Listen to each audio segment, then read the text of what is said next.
Going to do energy of a particle performing SHM। हम लोग ने ऑलरेडी वेलोसिटी, डिस्प्लेसमेंट, एक्सेलरेशन कितना होता है जो पार्टिकल SHM करते हैं वो कर लिया है। अब अगर कोई पार्टिकल SHM कर रहा है तो उसकी काइनेटिक एनर्जी कितनी होगी, पोटेंशियल एनर्जी कितनी होगी, टोटल एनर्जी कितनी होगी, उसके लिए हम डेरिवेशन कर रहे हैं। तो यहाँ हमने क्या लिखा है, कंसिडर अ पार्टिकल, यानी इमेजिन करो, एक मान लो एक पार्टिकल है जिसका मास है m, वो क्या कर रहा है, लीनियर SHM, किस रास्ते के बीच में, m और n के बीच में, along the path mn, about o के अबाउट वो ऑसिलेशन कर रहा है, means o is it's mean position. Let the particle be at P at distance x, यानी मान लेते हैं हमारा पार्टिकल अभी इस जगह पे है P पे, such that its distance from the mean position that is from O is x।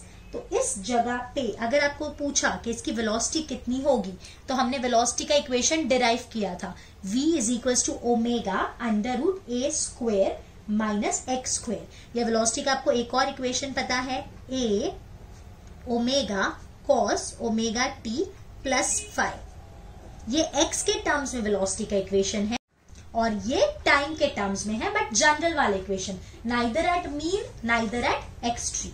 तो काइनेटिक एनर्जी का हमारा फॉर्मूला क्या होता है, kinetic energy is half mv square, so that is half m omega square a square minus x square. कैसे आ गया, ये जो v था हमने यहाँ पे सब्सटीट्यूट कर दिया। अब आप लोग को पता है ना, ये मैंने हम लोग ने फर्स्ट वाले इसमें किया था, k by m is omega square, so k is m omega square. तो अगर हम यहाँ पे सब्सटीट्यूट कर देंगे तो हमारे काइनेटिक एनर्जी का इक्वेशन क्या आ जाएगा, half k a square minus x square. तो अब हाफ के a square minus x square लिखो, ये भी बिल्कुल राइट है, या तो फिर आप half m omega square a square minus x square लिखो, ये भी राइट है। तो ये हमने x के टर्म्स में लिखा। लेकिन अगर हम टाइम के टर्म्स में लिखना चाहते हैं, एट टाइम t, तो आपको ये भी तो वेलोसिटी का इक्वेशन पता है, तो हमारी काइनेटिक एनर्जी कितनी हो जाएगी, half m a square omega square cos square omega T plus 5। इसका यूज थोड़ा सा कम आएगा, बट जैसे मैंने बोला हमको सब कुछ पता होना चाहिए, तो ये जाएगा हाफ m ओमेगा स्क्वायर को हम k लिख सकते हैं, k a square cos square omega T plus 5। So here kinetic energy theta के साथ क्या वेरिएशन शो कर रही है, so thus with time it varies as cos square theta. तो ये रिलेशन हमको मिला यहाँ पे, ये एमसीक्यू में आपको पूछ सकते हैं। Clear? Next is potential energy. अभी हमने काइनेटिक एनर्जी की बात करी, डायरेक्टली आ गया। पोटेंशियल एनर्जी के लिए छोटा सा एक डेरिवेशन है, थोड़ा सा, बहुत ही छोटा, ज्यादा बड़ा नहीं है। अब हम ऐसा मान रहे हैं कि हमारा पार्टिकल सपोज इस जगह पे है, तो ये कितनी डिस्टेंस पे है, मीन पोजीशन से x डिस्टेंस पे, तो हमेशा इसके ऊपर एक फोर्स लगेगा which is towards the mean position, and let this force be equals to Fr, that is the restoring force. तो ये जो रीस्टोरिंग फोर्स होगा ये किसके बराबर होगा, this force will be equals to minus kx, right. तो हम लिख देते हैं this restoring force Fr is equals to minus kx। तो यही लिखा, the restoring force acting on the particle is given by, तो ये हमारा रीस्टोरिंग फोर्स हो गया। सपोज मान लो कि हमने बहुत छोटा सा डिस्प्लेसमेंट किया इस तरफ dx, this is very very small displacement, तो ऑब्वियसली अगर फोर्स लग रहा है और हमने कुछ डिस्प्लेसमेंट किया है तो यहाँ पे कुछ ना कुछ तो वर्क हुआ है।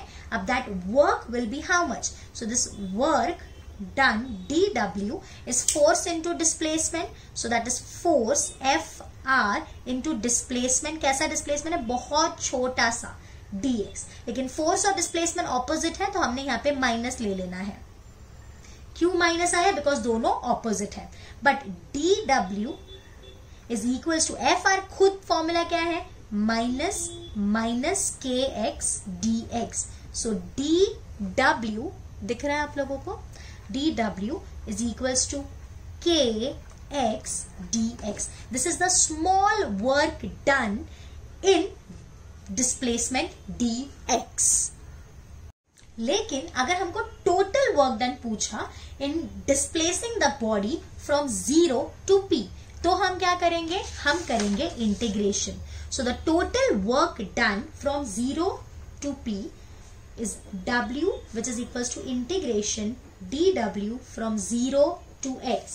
So this is equals to integration dw is kx dx from 0 to x. अब k हम चाहे तो कांस्टेंट निकाल लेंगे, तो यहां बचेगा x dx from 0 to x. So the work done is x square by 2 हो जाएगा, तो ये हो गया k x square by 2. So this is the work done. और जो भी हम वर्क करते हैं वो इसके अंदर स्टोर हो जाता है in the form of energy. तो हम एनर्जी लिख सकते हैं potential energy EP is equals to half k x square, या तो आपको पता है k is basically m omega square, तो ये हो जाएगा half m omega square x square. जैसे हमने काइनेटिक एनर्जी को टाइम के टर्म्स में लिखा, हम पोटेंशियल एनर्जी को भी टाइम के टर्म्स में लिखेंगे. तो यहाँ पे कैसे करेंगे, जैसे यहाँ पे x है, तो x क्या होता है, x is a sine omega t plus 5. ये आप सबको याद होगा, डेरिवेशन हमने किया था, यहाँ सब्स्टिट्यूट करेंगे. सो EP is half m omega square a square sine square omega t plus 5. तो हमको यहाँ से ये मिला. आपको पता है कि m ओमेगा स्क्वायर को हम k भी लिख सकते हैं. So half k a square sine square omega t plus 5. So thus with time it varies as sine square theta. वो क्या वेरी हो रहा था, कॉस स्क्वायर थीटा. देख लेंगे एक बार, यहाँ पे हमने किया था cos square theta for kinetic energy, and for potential energy it's sin square theta. Now next is total energy. What is total energy? Total energy is the sum of kinetic energy and potential energy. So total energy is kinetic energy plus potential energy. Kinetic energy कितनी है, half m omega square a square minus x square plus half m omega square x square. So total energy is half m omega square a square, और बाकी open करेंगे तो half m omega square x square cancel हो जाएगा, तो सिर्फ बचेगा half m omega square a square. या तो फिर आपको पता है m ओमेगा स्क्वायर क्या होता है, k, तो हम लिखेंगे total energy is equals to half k a square. अब देखो इसी इक्वेशन को हम कह अलग अलग फॉर्म में लिख सकते हैं.